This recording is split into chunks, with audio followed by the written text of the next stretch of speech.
Have you ever wondered why on the packaging of toys there's often these little symbols that denote like a special team or some kind of special collector's edition, but when you look at it and you get it out of the box, it's basically, practically, nearly identically the same as a release right before it?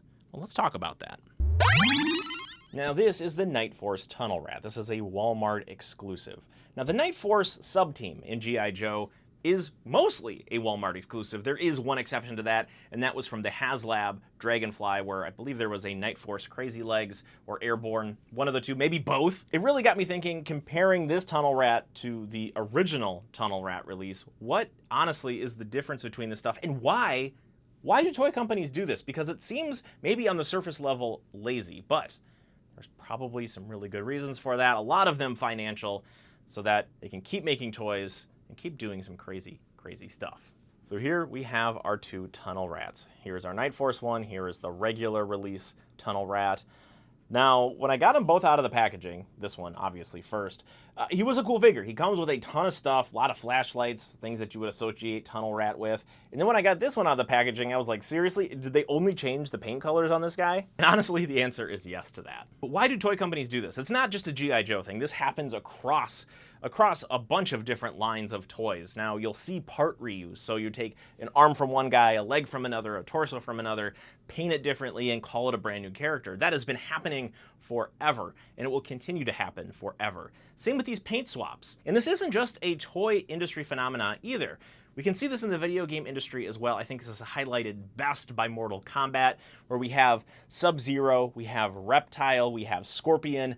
They are all the same guy. They are just a different color ninja suit. And no matter if it's the video game industry or the toy industry, the reason why is typically the same. It's to preserve costs so that you can have more characters in your line and have it feel unique, have it feel fresh. Before we leave the video game example entirely, the reason that they do it in the video game world is to preserve system resources. So things like Sub-Zero, Scorpion, Reptile, because it was just a color change, they could do different things with the characters because they weren't drawing completely new art each time. Bolsters the roster. It makes it feel like a more impressive, more expansive game.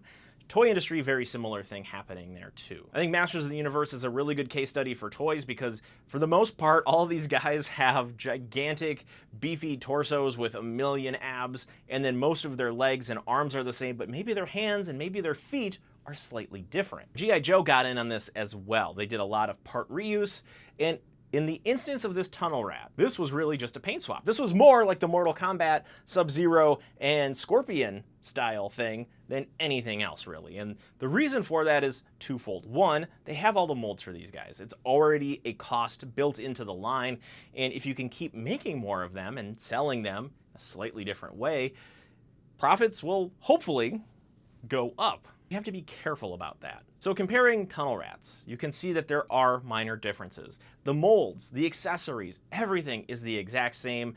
The difference is in the paint. The accessories are the same, the articulation is the same, the height is the same. There is literally nothing different about this character than just the color of the plastic being put into him. Now again, while this is a cost-saving measure, there is a secondary reason for this as well, because when a character sells out, or a wave is done, very rarely do companies ever go back and reissue that unless it's years or maybe decades later. But when you do these color swaps, when you do these special teams, have store exclusives like Night Force to Walmart and Tiger Force to Target, have another option of securing a character you might not already have in your collection, especially if you jumped in late. Now, this Tunnel Rat isn't the very first example of this in G.I. Joe either. When we look at some of the early stuff in the G.I. Joe Classified series, like the Python Patrol and some of the Cobra Infantry, there are a lot of similarities there. Some kit bashing, yes, but a lot of it is just an updated paint scheme. So people that might have missed the Cobra Infantry have a second chance. Maybe it's not in the colorway or the pattern that they like, but at least the offer is out there. Now, what can happen is that if a company picks an unpopular character or a less popular character, you can have these special configurations just not sell well. And I think that's what happened here at Tunnel Rat, because he has been on sale at Walmart.com quite often. He's a $10 figure. And all of the accessories that you get with the Tunnel Rat is worth the price alone. But don't take my word for it. I'm going to show you exactly all of the accessories, between the two tunnel rats, and you can see just how identical they are. So for those unfamiliar, the Night Force team is nighttime combat specialists. So they use the element of surprise, they use the darkest cover, and have special gear and gadgets to go with it. Tunnel Rat was actually one of the original Night Force members, so it makes sense to see him in the Night Force team. Now, the Night Force sub-team is one of the largest, if not the largest sub-team G.I. Joe has. Now here I'm trying to highlight some of the differences between the two. So you can see that the Night Force has predominantly black and red color schemes, whereas the original Tunnel Rat just has the green. Everything else, though, I've tried to lay it out exactly identically. He has the bandana around his neck, he has the bandolier, he has the satchel, he has the front pouch for his sidearm, and the only difference here that you can see, other than, again, the face paint and the arm paint and things like that, is the logo on the bicep. It's interesting, though, that the Night Force version of Tunnel Rat didn't get any additional paint on his face or on his arms, because that seems like it would go with the whole Night Force ethos. Oops, his main weapon did fall out.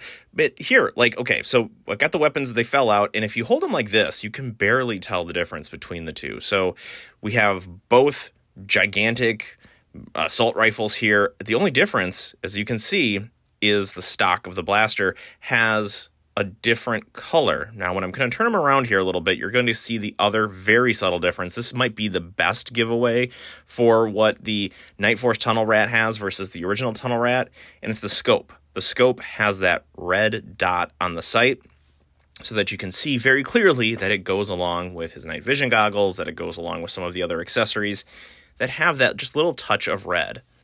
Now, honestly, if you swap the backpacks, it would be like each character would have a really good version of the backpack. They're identical, and the colors complement each other really well. So if you wanted to, you could swap parts between these Tunnel Rats, and here you can see the red dot again. But if you swap the parts between these Tunnel Rats, I don't think you could tell the difference. I don't think you really could. It would look good either way. You could kind of kit bash them back and forth. So that's just kind of a fun little detail as we're looking at them side by side here.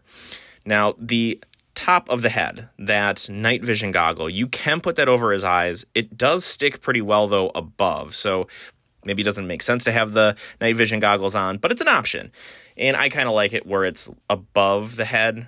Kind of gives it a Splinter Cell vibe. So there you have it. This is a character that if you missed it once, you could possibly find it in the Night Force version, or they just had a bunch of molds for this already and needed a store exclusive and said, hey, Tunnel Rat would be a great one for Night Force. But you gotta let me know, what do you think about these special teams where the character itself is a one-to-one copy of a previous version? Or do you prefer slightly remixing it, giving it a few different accessories? Because for me personally, I like that option, where maybe it gets a different weapon, maybe it gets a different backpack, and the paint schemes change. And here's the thing, it doesn't need to be a brand new weapon or an entirely original creation. It could be from another person, another character in the line, wave, that would have parts and accessories that would work well for Tunnel Rat as well. And in addition to leaving a comment, if you like our discussion on action figures, I talk about pop culture, collectibles, blasters, anything action related, you can stay tuned here at the Ri-Fi channel. But what you need to do is you need to hit that subscribe button so that you can get videos like this in the future, because I would love to have you along for the ride of talking more about action figures and all the cool stuff that entails. For now, that's all I know about copycat characters, part reuse, and clever ways that toy companies employ to get more characters in the waves. Thank you so much for watching. We'll see you next time.